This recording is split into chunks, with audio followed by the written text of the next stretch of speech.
पहलगाम भएको आतंकी आक्रमणको 15 दिनपछि भारतले कडा जवाफी कारबाही स्वरूप अपरेसन सिन्दूर सञ्चालन गरेको छ।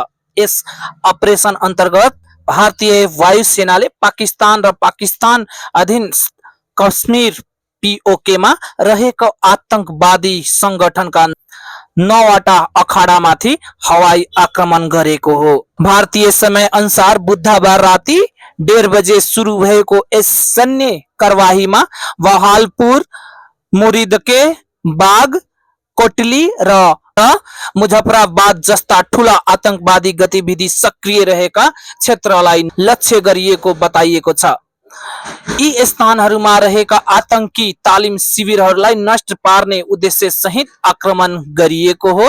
भारतीय सुरक्षा स्रोतका अनुसार अपरेसन सिन्दूर लामो समयदेखि योजनाबद्ध ढंगले तयारी गरिएपछि कार्यान्वयनमा ल्याइएको थियो। आक्रमणबाट आतंकी संगठनलाई ठूलो क्षति पुगेको दावी गरिएको छ।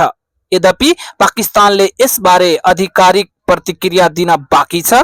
भारतको यो कदमलाई सन्देशमूलक कारबाहीका रूपमा हेरिएको छ, जसले सीमा पार आतंकवाद विरुद्ध कडा र प्रत्यक्ष जवाफ दिन भारत प्रतिबद्ध रहेको देखाउँछ।